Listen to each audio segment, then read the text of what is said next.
Octobre Lune. Aujourd'hui, je vais vous présenter les oracles que j'utilise le plus dans mon quotidien.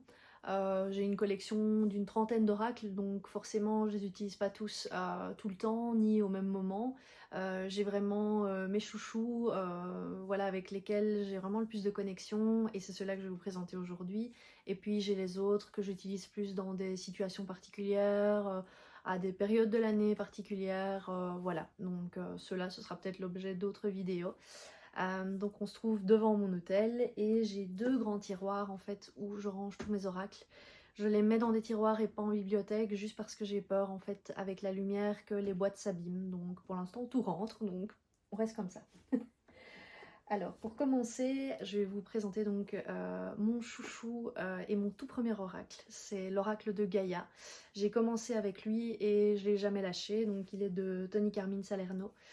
J'adore les illustrations, je trouve que c'est quelqu'un qui fait vraiment des illustrations magnifiques. D'ailleurs j'en ai plusieurs autres à lui dans ma wishlist d'oracles. Mais voilà, je trouve que les messages sont bienveillants, c'est un peu comme une petite couverture toute chaude en fait, quand on a besoin d'un conseil, quand on a besoin d'un petit peu de réconfort, c'est vraiment un oracle qui répond parfaitement à ces besoins-là. Donc voilà, je l'ai acheté, il doit y avoir 6 ans, quelque chose comme ça, et j'ai jamais lâché, voilà. En complément de l'oracle de Gaïa, j'ai acheté l'oracle des anges, donc c'est mon deuxième oracle, hein, donc c'est un peu comique, mais en même temps bah, c'est logique, mais les premiers oracles que j'ai achetés finalement c'est ceux que j'ai gardés tout le long de ma pratique. Je pense que c'est aussi parce que j'en avais beaucoup moins à l'époque, et donc bah, j'ai vraiment eu le temps de vraiment me connecter à ces oracles-là. Donc l'oracle des anges de Dorine Virtué. Alors lui, au niveau de l'esthétique des cartes, c'est nettement moins mon style. Je trouve elle a vraiment fait des très beaux oracles, mais c'est moins le style vers lequel je me dirige de base. Je ne sais plus pourquoi j'ai acheté cet oracle du coup, parce que c'est vrai que le thème des anges à l'époque ne me parlait pas spécialement non plus. Et voilà, bah, j'ai fini, je l'ai acheté quand même, voilà, je ne sais vraiment plus pourquoi. Et bah, je le trouve vraiment complémentaire à l'oracle de Gaïa. En général, quand je tire une carte avec l'oracle de Gaïa, je tire aussi une petite carte après avec l'oracle des anges, et ils sont toujours alignés, ils parlent toujours de la même chose, et je les trouve très complémentaires du coup, et pareil, hein, un côté doudou hein, cet oracle là, donc vraiment très chouette. Un petit peu plus tard, quelques années après, j'ai acheté l'oracle des visions. Je dis un petit peu plus tard parce que bah, c'est aussi un des premiers. Donc ces trois-là, après les suivants, ils sont arrivés plus tard dans ma collection, mais les trois ici, c'est vraiment les premiers que j'ai eus. Mais lui, je l'ai eu quand même quelques années plus tard, et tant mieux parce que l'oracle des visions de Ciro Marchetti, c'est un oracle qui incite vraiment à développer son intuition et à l'utiliser pour lire les cartes.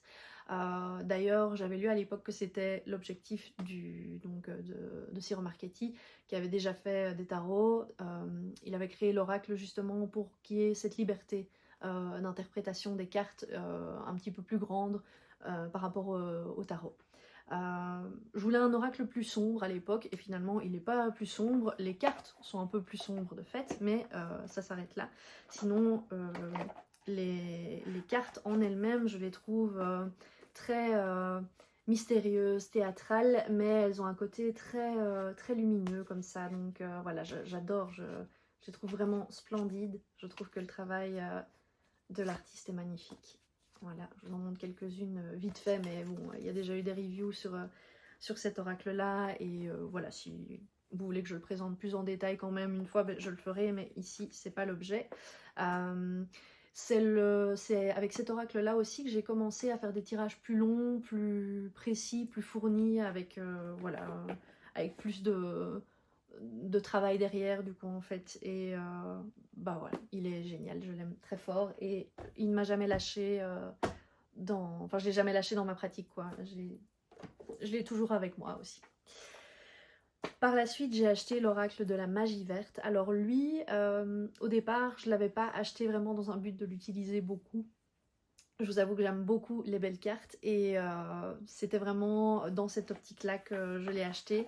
J'adore, j'adore, j'adore les herbes aromatiques, les plantes, mais surtout les aromates, c'est pour ça que j'ai les herbes aromatiques. Et j'avais envie d'un oracle qui parle de ce thème, qui ait des illustrations sur ce thème-là. Et alors l'oracle de la magie verte, du coup, ben, ça répond parfaitement. Alors il y a aussi des légumes, des fruits, d'autres végétaux, enfin voilà, ça parle vraiment de la magie verte en général, pas juste des aromates, on est d'accord, mais je le trouve vraiment magnifique. À chaque fois aussi, il y a le petit élément dans la catégorie dans laquelle le végétal se trouve. Et donc au début, lui, ben, je ne l'ai pas trop utilisé. Et par la suite, en fait, j'ai commencé à tirer une carte pour avoir le végétal qui m'accompagne durant la semaine, durant le mois, ça dépend un petit peu. Et je le trouve vraiment très juste. Je le trouve vraiment très bon conseiller en fait, parce que c'est, oui, quand je dis que je demande le végétal qui va m'accompagner durant le mois, c'est pour savoir un petit peu, ben voilà, déjà essayer de l'avoir de façon plus présente physiquement dans ma vie. Donc par exemple c'est de la lavande, d'avoir un petit bouquet de lavande, une petite huile essentielle ou des choses comme ça, enfin voilà. Donc déjà sur le plan physique que j'ai ce végétal, et aussi sur le plan ben, du coup spirituel, ben, tenir compte des conseils. Et donc ben, par exemple, juste bêtement, ce mois-ci, j'ai tiré le maïs et la première petite citation qu'il y avait au-dessus dans le livret par rapport au maïs, c'était les jardins ne se créent pas en chantant.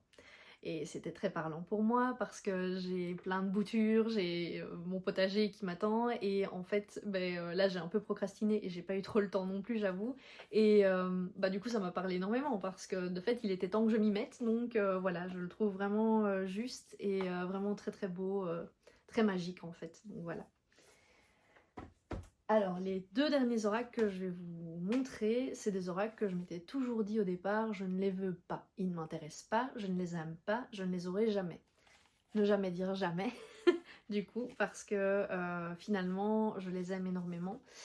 On va commencer par l'oracle de la triade. Donc, comme vous pouvez voir, il a bien vécu, hein. Déjà, je l'ai bien utilisé. Donc, pour un oracle que je voulais pas, ben, finalement, c'est pas du tout le cas. En fait, ce qui fait que je ne m'y intéressais pas et que j'avais vraiment limite de la répulsion par rapport à cet oracle. Ce qui fait ça, c'est que quand je regardais les reviews par rapport à lui, j'en avais une image assez sombre. On disait de cet oracle-là qu'il passait pas par quatre chemins, qu'il était cash, qu'il faisait un peu peur, que les cartes étaient dures d'interprétation. Alors déjà au premier abord, moi je vous avoue, les illustrations elles m'attirent pas du tout, je les trouve pas, enfin je les trouvais pas spécialement belles, pas spécialement parlantes pour moi, et c'était juste ma perception et mon avis, mon ressenti par rapport aux cartes. Et finalement, ben, encore une fois, maintenant je me trouve à l'opposé, je trouve que les illustrations finalement elles sont très belles, je me sens très connectée à l'oracle et donc je l'aime énormément. Je le trouve pas sombre, je trouve qu'il est juste et précis. Et donc, ben voilà, forcément un message juste et précis, c'est pas toujours un message enveloppé de velours ou voilà de douceur, mais en fait il est pas brutal non plus et il fait pas peur non plus, il dit juste le message tel qu'il est. Et je trouve que c'est bien différent de quelque chose qui fait peur, de quelque chose qui annonce des malheurs ou des choses comme ça. Je le vois pas du tout comme ça. Et au niveau de l'interprétation des cartes, franchement j'ai eu assez facile à les interpréter. Alors, j'ai acheté le livre en même temps que l'oracle et je le consulte quand je tire, quand je fais des tirages avec lui, je le consulte toujours parce que la première partie de la description de la carte, bah, elle décrit concrètement la carte. Donc ça veut dire qu'elle elle donne le détail des symboles et elle explique ce que c'est. Parfois, elle explique aussi ben, la couleur, par exemple, voilà le mauve, ou voilà pour la clairvoyance, des choses comme ça. Donc je trouve que c'est quand même vachement intéressant parce que il y a tellement de symbolique sur les cartes que moi personnellement je les connais pas toutes en tout cas, et donc j'en apprends à chaque fois plus. Et par contre la partie qui décrit un petit peu le contexte de la carte et autres, ça j'avoue je le passe un peu parce que vraiment je trouve il est très intuitif et il parle vraiment de lui-même, donc voilà. Mais je l'aime énormément et je ne regrette vraiment pas de l'avoir acheté. Et le dernier oracle que je vais vous présenter, lui, il est arrivé assez récemment dans mes chouchous. C'est l'oracle bleu. Alors, il m'intéressait juste pas parce qu'il était bleu et que le bleu ne me parle pas spécialement beaucoup.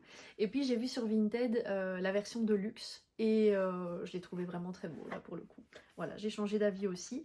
Alors les cartes, apparemment c'est propre au coffret de luxe. Déjà elles sont dans un petit pochon bleu ciel que je trouve très joli. Mais ce qui est propre à la version de luxe, si j'ai bien compris, c'est que les tranches sont dorées. Euh, donc voilà, je le trouvais vraiment extrêmement beau. Et en fait, quand j'ai commencé les tirages avec lui, je le trouvais vraiment très précis aussi, oui, très facile de lecture. Alors là, c'est peut-être plus par rapport aux petits mots-clés qui est en dessous que j'ai facile à l'interpréter. C'est moins par la symbolique des cartes, bien que, hein, quand même. Mais voilà, je le trouve vraiment hyper chouette pour les tirages aussi. Et donc maintenant, il fait clairement partie aussi de mes oracles chouchous et des oracles que j'utilise vraiment très souvent dans le quotidien. Donc voilà. Voilà, ben, j'espère que cette vidéo vous a plu. J'espère aussi que ça vous en a peut-être un petit peu appris un peu plus sur les oracles, le pourquoi je les utilise.